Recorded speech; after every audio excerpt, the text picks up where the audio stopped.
Good morning or good evening. My name is Sam Riggall. I'm the Chief Executive Officer of Sunrise Energy Metals. Sunrise is an ASX listed company. Our co-chairman, Robert Friedland, is very familiar to those who invest or participate in the mining industry. We are a company that has a long history in mining and mining technologies, particularly around hydro-metallurgy. We've built a number of Hydromet plants for companies all over the world, but in the last 10 years we have decided to focus our efforts at applying our technologies to actual mineral development. And in doing so, we've built what we consider to be a world-class team with a mining background. And our key asset is the Sunrise Battery Materials project in Australia. This is Australia's largest integrated battery materials project. It's focused very much on battery-grade nickel and cobalt and also scandium. So in the long term, our mission is to be able to sustainably deliver high-quality battery materials to a decarbonising planet. Fantastic. Nice to meet you, Sam. How are you? Very well, Matthew, thank you. But you're in lockdown.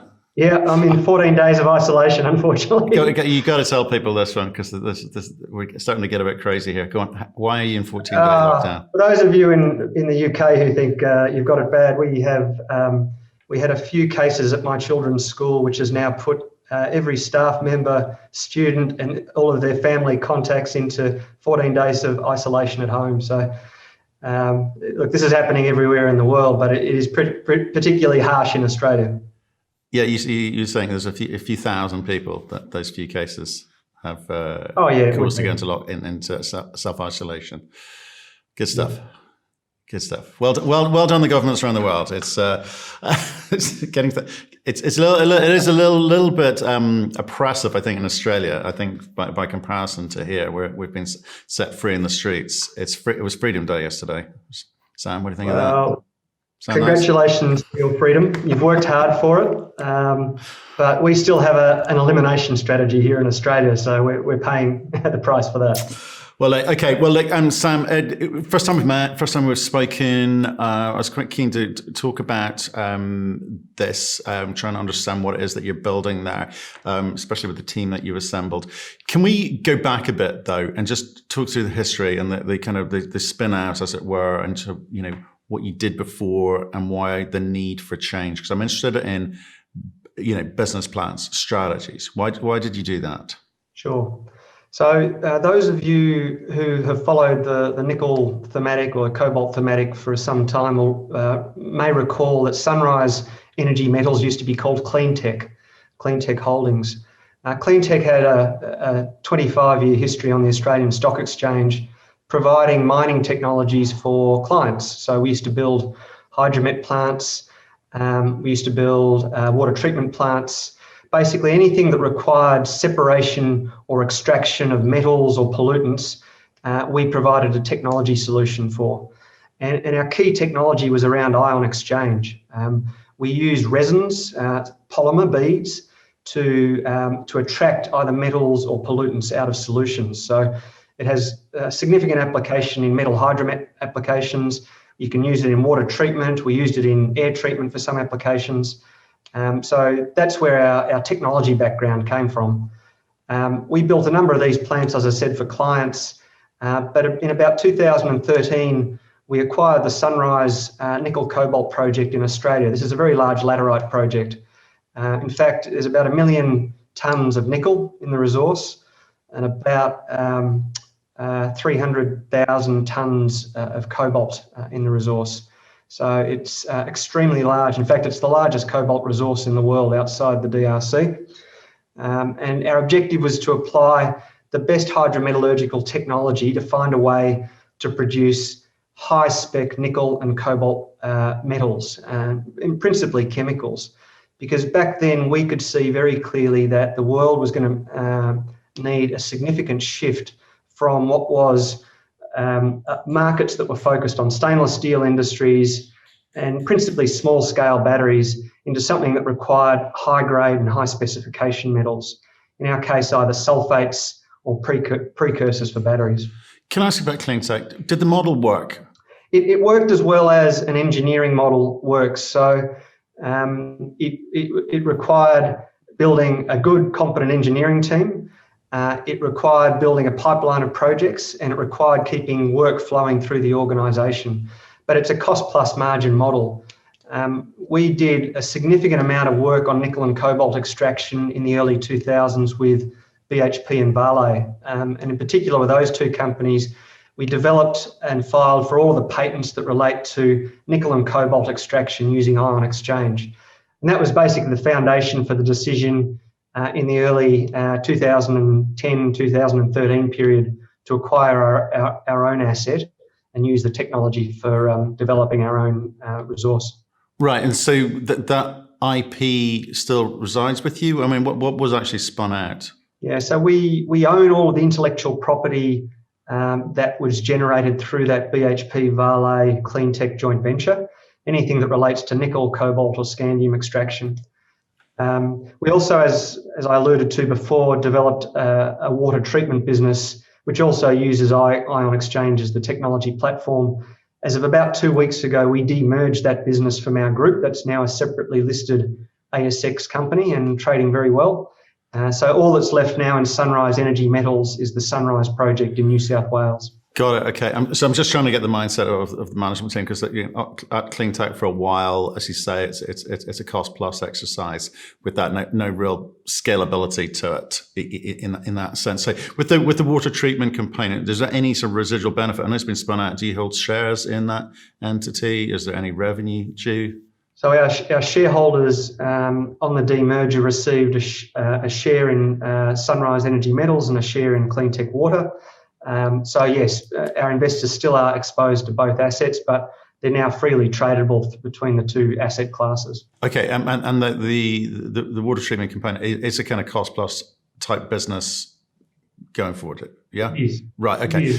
Okay, so we want to focus on this. We want to focus on nickel, copper and scandium because that's where the growth is. So what exactly have you got today? What does it look like today, and how much money has been invested up until this point? As I said, we acquired the project back in about 2013-14. Since that time, we've invested an awful lot of energy with a very large team going through our phases of study, so through PFS, bankable study.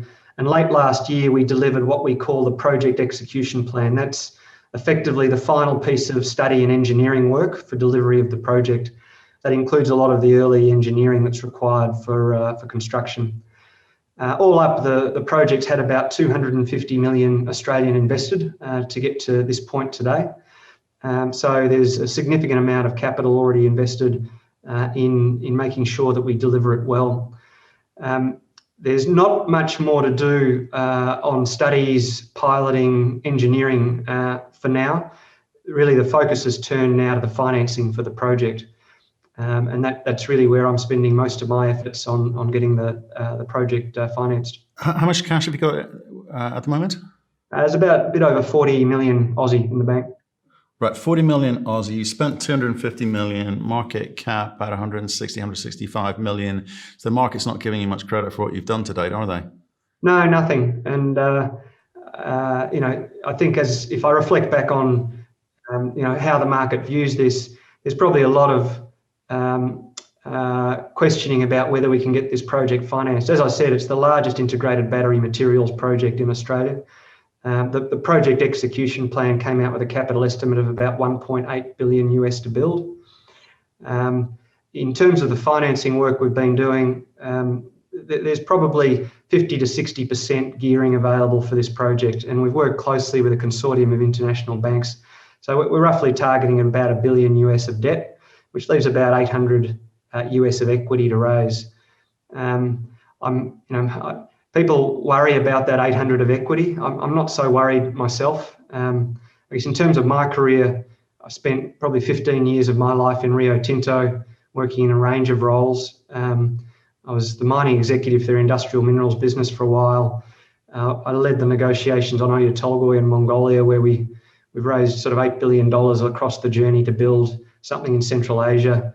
I worked at Ivanhoe Mines, where we've built sort of Kamoa and Kakula in Africa, again, multi-billion-dollar investment. So I think to raise 800 million for what's going to be one of the largest integrated battery material plants in the world is not going to be a stretch.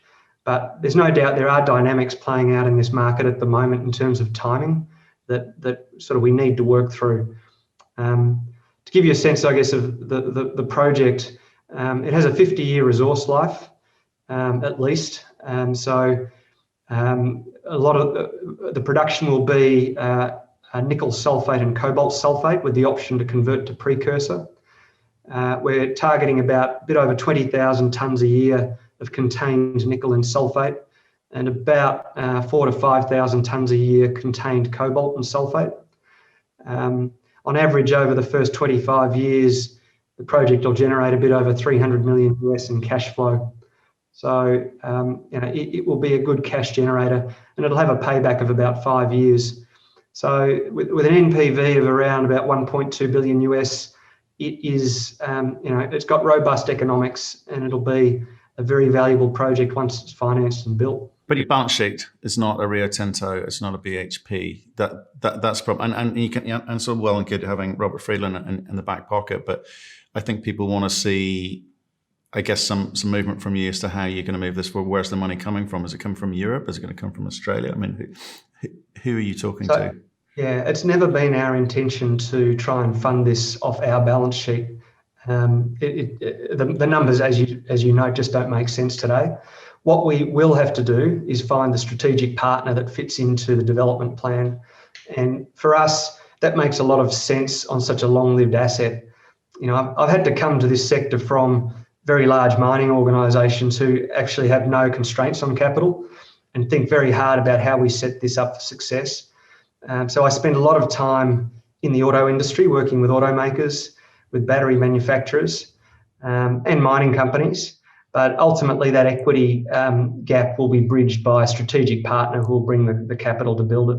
Okay, fantastic. And do you think, in terms of your share register, in fact, how does your share register break down in terms of institutional, retail, etc.? Yeah, so about 25% of our shares are held by two individuals. Robert Friedland owns about half of that, about 13%, and a company called Shanghai Pengxin Mining out of China owns another 12%. And then in terms of institutional support, Fidelity, Management and Research out of Boston, Australian Super in Australia, GMO, again out of the US, and quite a large institutional investor out of Israel is also on the register. So probably between the 20 largest shareholders, we've got probably half the register. Right, okay. And so where do you think the disconnect is? Do you think it's retail not understanding Scandium market, cobalt market, and not hearing the sorts of noises they want with regards to your ability to bring a strategic partner on board? Yeah, look, to be honest, my focus hasn't really been on the equity markets for the last 2 years. It's been with the industry partners that we're going to have to build the relationships with. Maybe I'm a terrible marketer, but my view is that once you have this project funded and financed, most of those issues will resolve themselves. And I don't see there being actually much risk to getting this financed. When you look at the demand profile for the amount of nickel and cobalt that's going to have to be produced to fill this supply chain over the next few years, there are probably only a handful of projects you can count that are ready to build. In fact, probably Sunrise is the only one that's ready to go as of today. There are lots sort of being promoted in North America. There's some interesting developments in Europe around lithium in particular, but none of them have the scale to solve the problem that is coming. This is part of the issue when you speak to the market about this, that there's no shortage of people trying to promote projects, but very few of them can actually make a meaningful dent in this supply-demand gap that we're going to see in the next few years. This just happens to be one of them. You have to tip your hat to China. They've probably been the first to understand this, and they're pouring probably somewhere between $10 to $12 billion into Indonesia at the moment, trying to build new nickel cobalt capacity. And that's terrific. I have some hesitation. They're doing it very, very quickly. And I think that the litmus test will come when they actually have to turn these projects on and see how well they work. But for now, China has recognized that if you want nickel and cobalt and you want an electric vehicle industry, you need to get very, very good at nickel hydromet, because that is the only source of material volume you're going to get in the future. Okay, let's come back to that in a second. So can you just define what nickel hydromet is for people who perhaps have not heard that phrase before? Yeah, sure. So you can categorize nickel deposits into two categories. You've got your nickel sulfide resources. They've been the typical mainstay of industry supply for 50 or 60 years. And they typically rely on a smelting and a refining process, which is pyrometallurgical. You basically burn the ore down, tap the slag, take the concentrate, whether it's in the form of a matte, and then refine it into an LME grade nickel.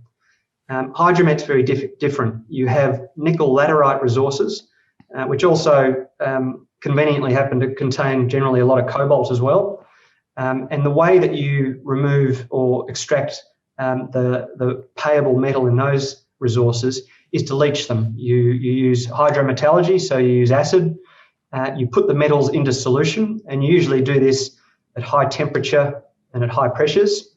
And once the metal is in solution, you have a variety of processing routes to then extract it once it's there. So in our case, we'll use ion exchange. You can quite easily use countercurrent decantation and solvent extraction. But the difference here is there's no pyromet, it's all hydromet, and you can do some quite novel and interesting things once you're in the world of hydromet, which can cater specifically to the high spec materials you need to produce at the other end, which aren't always necessarily available to you with pyromet routes.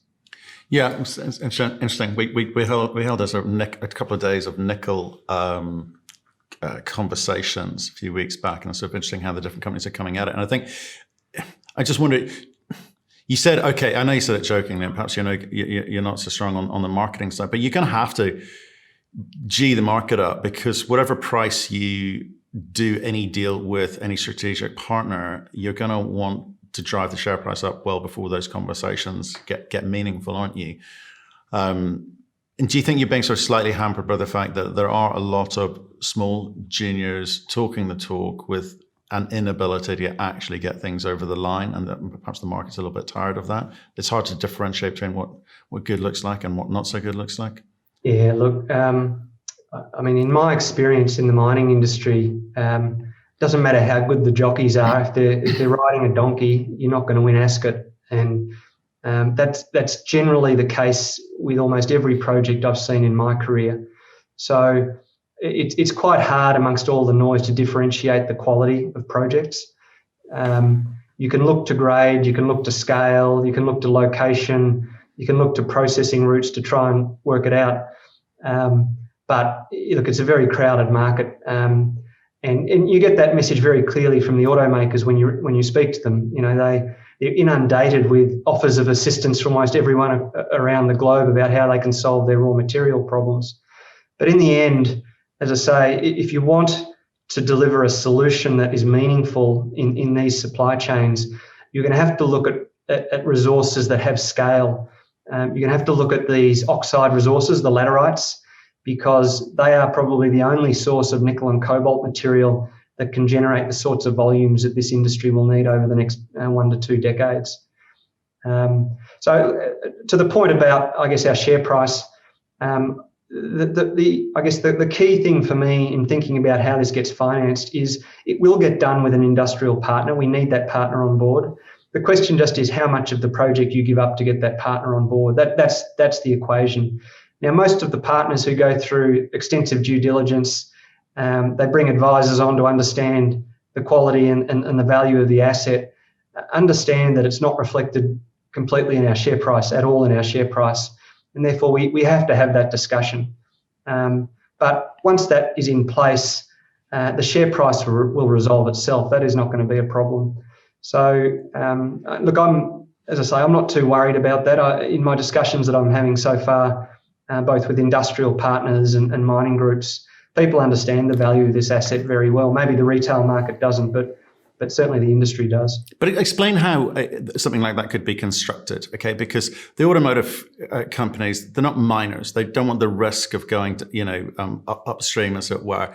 They want the output. So they're prepared to give, offtake contracts, presumably, or have you thought about it a different way? I mean, how do you construct something like that? How do you get, some sort of competitive tension between companies?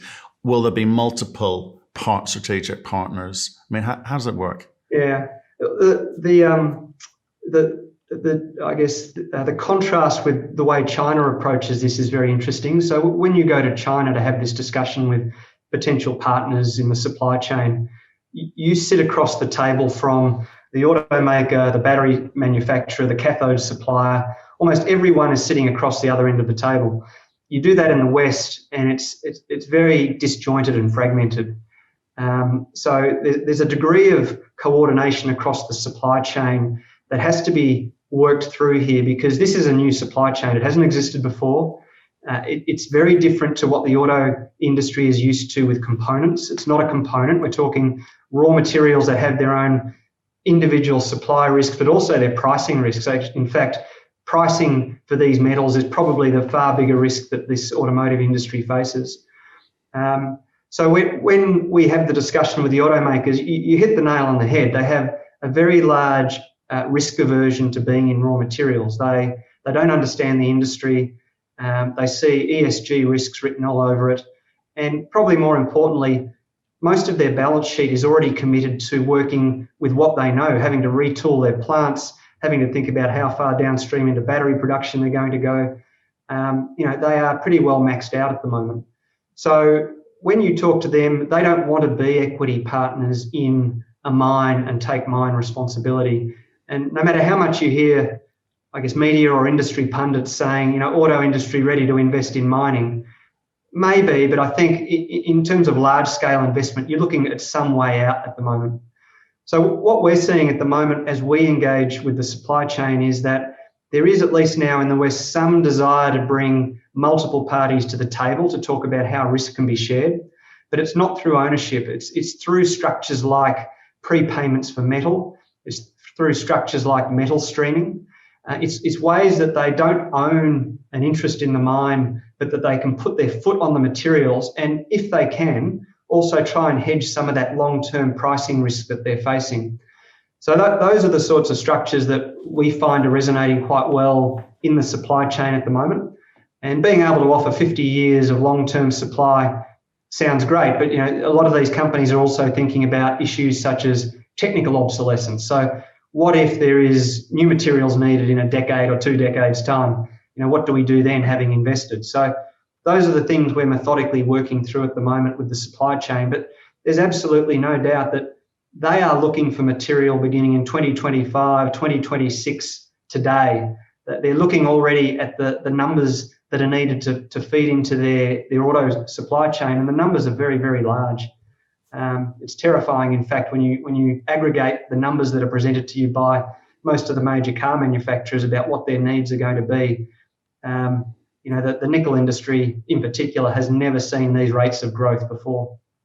Yeah, so no, I get the delta between supply demand across the board for battery metals, and the question is, are the estimates correct in terms of those timelines projecting out? Because every single automotive company we speak to, it needs this stuff now. It wants to tie this down now.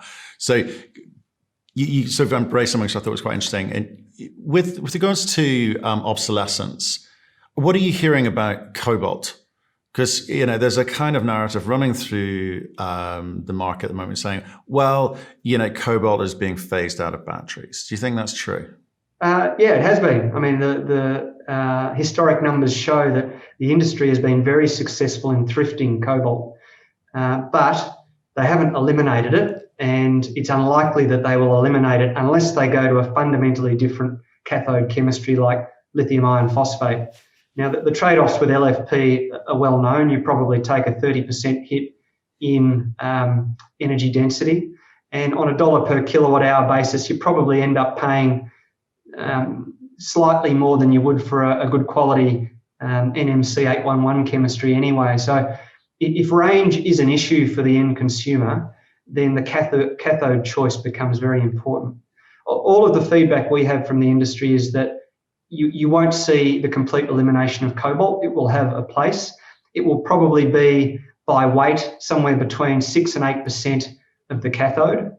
And the industry can now deal with that. To put it in context, we've got to a thrifting point now where a 10% increase in the nickel price has a 4-time greater impact on the final cost of the delivered battery than an equivalent 10% increase in the cobalt price. So nickel is by far a bigger risk in the economics of a battery than cobalt is today.